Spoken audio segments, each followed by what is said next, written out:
I had a pretty amicable relationship with my old mailman, Rob. Guess that's why this past Halloween, when I noticed he wasn't wearing a costume, I felt comfortable saying something.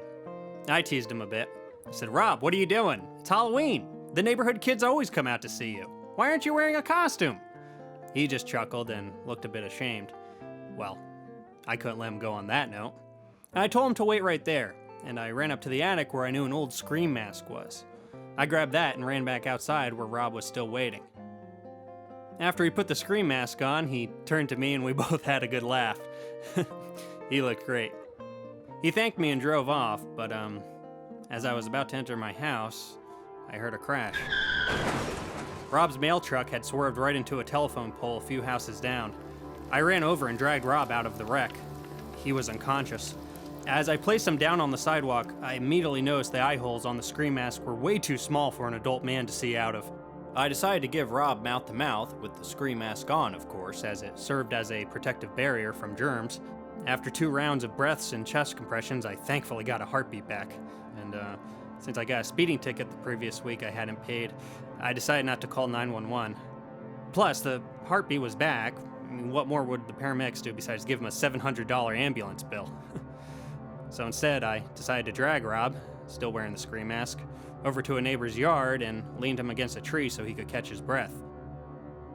"Look, I did all I could. If anyone on our street had a problem with this, they could have taken the reins. I mean, the whole neighborhood shares the mailman."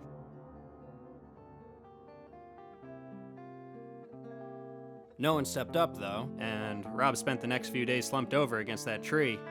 I guess he slipped into a coma. Everyone must have thought he was a decoration. When he finally came to 4 days later, he began crawling onto my yard, screaming he was going to sue me. At least that's what I could make out from him still wearing the mask, until the paramedics arrived and sedated him.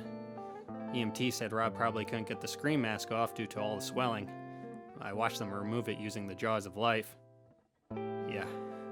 The thought of getting sued is pretty scary, but I won't take it lying down. I've hired a PI who has unearthed some pretty unseemly stuff about Rob.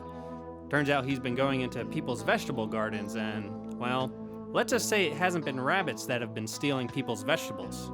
It's been Rob. We sent that evidence in and the police took Rob in for trespassing and theft.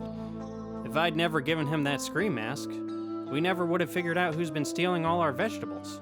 So, that feels pretty good. You include that with the CPR, that makes me a double hero. I'm hoping I'll get a story in next month's Branchburg News. Sometimes people say the term, "the mask has come off," but for my story, it was putting the scream mask on Rob that exposed him for the monster he was. Pretty neat quote, right? Thought of it myself. I've been saying it a lot lately. Most of my neighbors don't really want to talk to me anymore. Oh, how quick we are to forget about who took our vegetables once the good guys aren't needed anymore.